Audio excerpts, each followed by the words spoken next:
What is happening, hikers? It's a beautiful day. It's going to be about 75, 80 degrees. The sun is just peeking through the trees here. It's super nice. I got to wake up, enjoy some coffee as the fog rolled off the lake. And I've got the whole lake to myself. Pretty sweet. I know I haven't uploaded a video in probably about 4 weeks. Life has gotten super crazy, has got super wild. Things with work just picked up way more than I thought they would, which is great, but unfortunately I had to cancel a few trips. When I actually would get a chance where I could potentially make a video, then all the other things like cleaning and laundry and life had to be done. And so, yeah, I've just been lifing, I guess. But I'm back, and today we're going to talk about 5 tips to help you get into solo backpacking.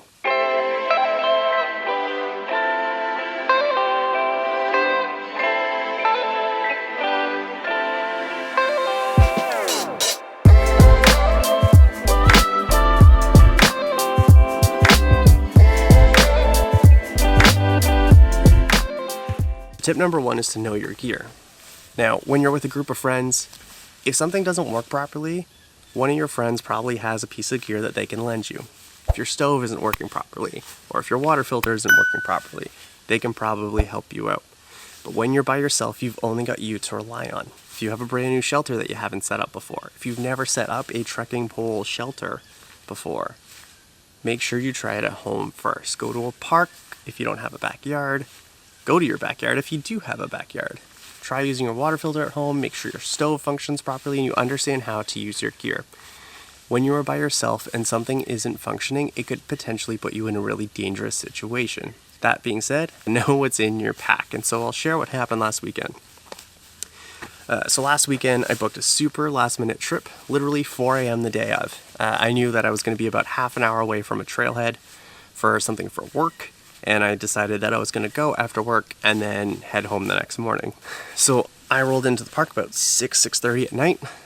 Sun sets around 7:30. By the time I hiked in, campsite was only about 4 or 5 kilometers from the trailhead. So I got to the campsite as the sun was setting, and when I went to go set up my shelter and put on my headlamp because it was getting dark, I realized I didn't have my headlamp with me. So this became a really fun game of trying to set up a shelter with one hand and hold my phone with my flashlight on in the other. Not super fun. The next part was the more fun part.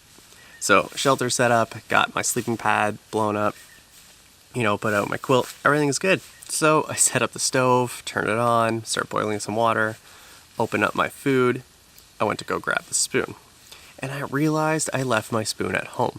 So here I am boiling my water to cook my food, but I don't have anything to eat it with. First thought was, great, I'm going to whittle a stick, turn it into a spoon, whatever. For some reason, it turns out all the sticks were gone. I was only left with these tiny twigs that would absolutely not hold up. Then I looked at my tent stake bag where I had titanium shepherd hooks that I always keep 2 as a spare.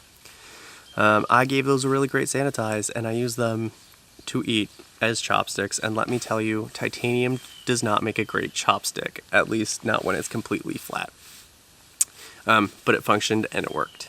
So what to take from all of that is check what's in your pack. Don't pack trips super last minute. Just because you've done it a million times before doesn't mean you're not going to make a mistake now. So do your pack list and check what's in your pack.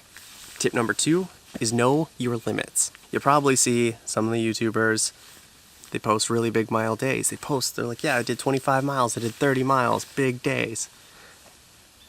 If you normally go out with your friends and you do like a 5-mile hike into the site, don't try to push yourself to do that 25-mile if your body hasn't done it before.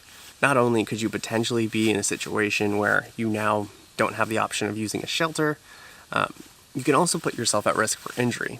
Your body isn't used to doing that many miles in a day. You could be getting some wicked blisters, you could get stress fractures, there's lots of things.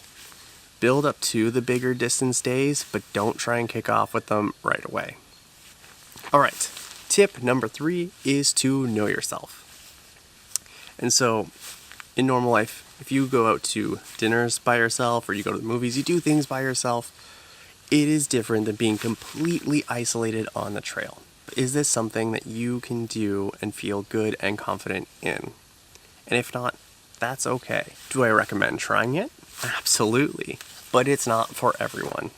Being on trail by yourself, you are left to all of your own thoughts and all of your own feelings and everything, and you are in your head a lot of the time. Typically, I realize that while I'm hiking, I'm thinking about everything except for the actual trail I'm on, and all of a sudden I realize that I've gone a huge distance. If you want to try going by yourself and you're not sure how you're going to do, pick a site that's close to the trailhead. That way, if you're really not feeling it, you can always just pack up and head out. Tip number 4 is to make a plan to share with somebody back at home. This way, you can let them know when you're going to get on trail, where approximately you're going to be stopping for the day, and then when to expect you back. This is really good in case something does happen where you get stuck on trail, you can't call for help. And if somebody back at home knows that you should have been home, 3-4 hours ago, and you're still not home or haven't been able to make contact, this is a chance to potentially get you help in case you do get into one of those situations. If you have something like a Garmin InReach, those are really great too, because it lets you send messages from when you have no reception. And this is the last one, and probably the most controversial one. The trail won't change you. At least not really quickly, and it won't do all of those things that you think it's gonna do. It's not gonna make you this incredible nomad who's able to just sit and be at peace with the world. When you go in with this expectation, this mindset of, I'm gonna do this trail, I'm gonna hike this many kilometers, this many miles, and I'm gonna be this kind of person because of it. You need to let that go before you get on the trail. It might build up your resilience. It might build up your ability to solve problems. It might build up your physical capabilities because you are pushing yourself in terms of miles. But the trail is not going to change your life and completely revolutionize everything.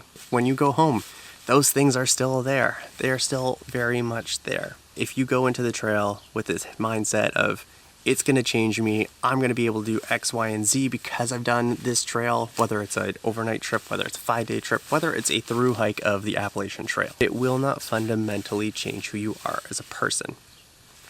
Once you push through that, the trail is an awesome place. It does build some skills. It is a really awesome time, and the feeling after you've set a goal and completed it is awesome.